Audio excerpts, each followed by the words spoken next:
My dad is a huge Carpenters fan. I mean, my dad and my Uncle Carl were almost obsessed with Karen's voice.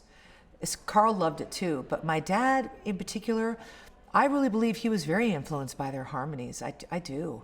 You know, I mean, the family tones and the family dynamic is a big part of this too. You know, those backgrounds are so lush and beautiful, and they're known for that lush quality and stuff. But it's like, you know, as if you listen to the Beach Boys, they're related. You know, you hear that the family tones and the resonances, so it worked so well together. But, you know, I mean, I'm sure Karen was doubling Richard and Richard doubling Karen, and nobody would ever know that. It was just so lush, but understated at the same time. It almost didn't sound like it was human. It was so perfect and so beautiful, yet just so simple. But the arrangements were not simple.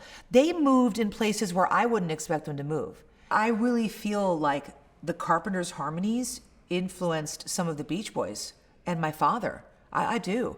I think the way he stacked those vocals, I think his arrangements, definitely. Yeah, it's just you can hear it in all of it. And you don't know who did what or who influenced what, but it's like that chorus is the same in I hear it in the Beach Boys and I hear it in the Carpenters. So I do think, because why was my father so drawn in the early 70s? Why was he so drawn to that? I think he was listening and getting ideas too. The musical DNA inside of me has many layers. I'm wired to feel love and appreciate harmony. So I really feel like, other than the Beach Boys, which is just a given, you know, that probably from the womb I heard it, I really believe that Karen's voice and the Carpenters' harmonies, it was my first exposure to harmony.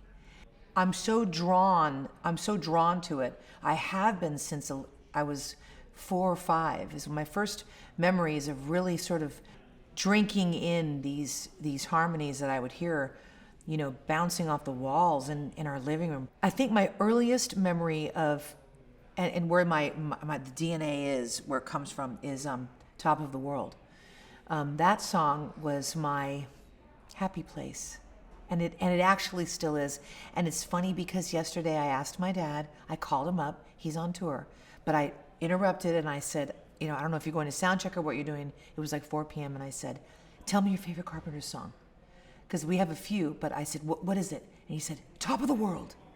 And so it's funny that he said that, because I was thinking about Top of the World. And I remember staring at the album cover when I was 4 or 5 or 6 years old, this red album with the Carpenters in the middle, and my mom listened to it with me. My dad would make her put it on. It had to be playing, and I remember my dad telling me that, he goes, Carnie, you sound like Karen Carpenter. And I think what's so sweet is that he was such a big fan. So like, to hear him say that to me was really great. But I remember when I sang Have Yourself a Merry Little Christmas on one of my Christmas albums, it wasn't that I was praying to Karen, but I was trying to almost channel her. And so, and you know, and if my style is similar to hers sometimes, it's not really the tones, it's more like, this is the person that influenced me the most. So it's not surprising if not that I sound like her, but you know, it's almost the approach, you know what I mean? I mean, it's not, I'm very proud of the music that I've recorded, and I feel like she has been a small part of my lead vocals when I sing a lead. She's somewhere in there. It's natural for me to want to build and stack harmonies as much as I possibly can. And I'm the one who they always say, slow down. It doesn't have to be 3-part, 4-part, 5-part here. Make it 2. And I'm like, well, 2 is boring. You know, I mean, it's not boring, but there's a place for that. You know, the Indigo Girls, that's good. That's 2. And that's perfect. You know what I mean? That's the Everly Brothers. That's good. That's 2. But, you know, like Wilson Phillips, you know, the Beach Boys, that's more than 2.